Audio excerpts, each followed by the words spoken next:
বার্তা এক নজর।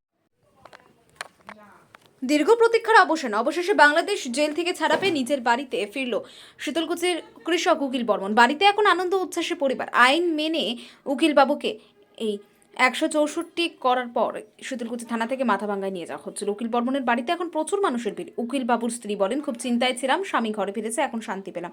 তার বাড়িতে উত্তরবঙ্গ রাষ্ট্রীয় পরিবহন সংস্থার চেয়ারম্যান পার্থপ্রতিম রায় সর্বক্ষণ উকিল বাবুর খোঁজ খবর রেখেছেন। আজকেও তার বাড়িতে বসে রয়েছেন তৃণমূল কংগ্রেসের শীতলকুচি ব্লক সভাপতি তপন কুমার গুহ। তিনি বলেন, উকিল বর্মন বাড়ি ফিরেছে, আমরা খুশি। স্বামীকে নিয়ে গেল, নিয়ে যাওয়ার পরে যে মনে কর এদিক থেকে আমার বাড়ি থেকে লোক গেল, ওদিক থেকে লোক আসলো, জুয়েন দে মনে কর যে সাহেব তালামারি থুইয়ে চলে গেল।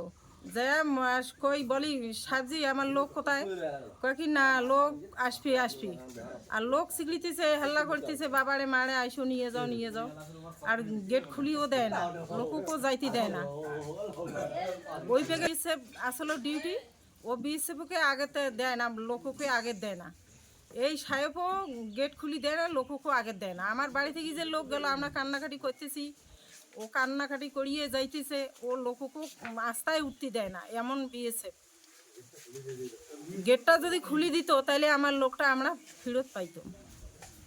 অভিযোগ নিয়ে গেছি, অভিযোগ ভালো লাগছে। ভালোই লাগছে। উকিল বর্মন আপনার কি হয়? স্বামী হয়। কি নাম আপনার? শোভা বর্মন। অভূতপূর্ব মানে আনন্দ এবং উন্মাদনার একটা আনন্দের বিষয়। এই কারণেই গতকাল আমাদের ভারতবর্ষের মানুষের কাছে, বাংলার মানুষের কাছে একটা জোড়া সুখবর আমাদের কাছে এসে পৌঁছেছে।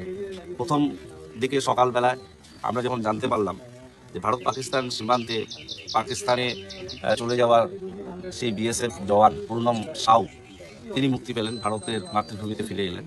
আর সন্ধ্যাবেলা আমাদের কাছে খবর, ভারতীয় কৃষক শীতলকুচির বাসিন্দা উকিল বর্মন তিনি বাংলাদেশ সীমান্ত পেরিয়ে তিনি ফিরে এলেন মাতৃভূমিতে। এই যে একদিকে জওয়ান আর একদিকে কিষান, এই যে ফিরে আসা, যেটা আমাদের কাছে চরম একটা আকাঙ্ক্ষা ছিল, সেটা বাস্তবায়ন হলো। নতুনভাবে আবার আমরা জয় জওয়ান জয় কিষান এই স্লোগানকে নতুনভাবে বাস্তবায়ন দেখলাম। এবং সকলের তৎপরতা, রাজ্য সরকার, কেন্দ্রীয় সরকার, পুলিশ প্রশাসন, বিএসএফ, স্থানীয় প্রশাসন, সকলের উদ্যোগ বাস্তবায়িত হয়েছে উকিল বর্মনের ফিরে আসা। মুখ্যমন্ত্রীও আন্তরিকভাবে তিনি বিভিন্ন উদ্যোগ গ্রহণ করেছেন, কেন্দ্রের কাছে দরবার করেছেন। তার বাস্তবায়ন রূপ আমরা দেখতে পারলাম। কেন্দ্রের উপর চাপ সৃষ্টি করার যে ফসল, তার পরিস্থিতিতে উকিল বর্মন ফিরে এলেন। কিন্তু সবথেকে ভালো লাগার কথা, তিনি বাড়িতে ফিরে এসেছেন, পরিবার পরিজনকে কাছে পেয়েছেন, একটা নতুন পুনর্জন্মের মতো তার অনুভূতি হচ্ছে। আমরাও সেটা ফিল করতে পারছি।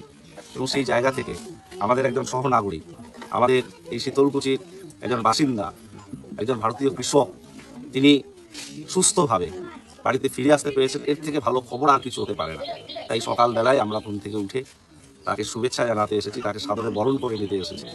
এবং আমরা প্রভু মদনমোহনের কাছে, কোচবিহারের প্রাণের ঠাকুর মদনমোহন ঠাকুরের কাছেও আমরা প্রার্থনা করেছিলাম, পুজো দিয়েছিলাম এই উকিল বর্মনের পরিবারকে সঙ্গে নিয়ে, তার ছেলে, তার দাদা, এবং ঠাকুরের কাছে তাদের আবেদন, তিনিও হয়তো সেই ডাকে সাড়া দিয়েছেন প্রভু মদনমোহন। আমরা তাকেও আমাদের অন্তরের কৃতজ্ঞতা প্রণাম আমরা জানাই। এবং আমি অনুরোধ করলাম উকিল বর্মনকে নিজেই, তার পরিবারকে আরেকবার মদনমোহন ঠাকুর বাড়িতে তারা যাতে পুজো দেন। আমরা সকলে সেখানে থাকবো। রবিবাবু এই বিষয়টা উদ্যোগ গ্রহণ করেছেন, তিনিও থাকবেন। আর সার্বিকভাবে এই পরিস্থিতিতেও আমরা তার পাশে থাকবো, এটুকু কথা।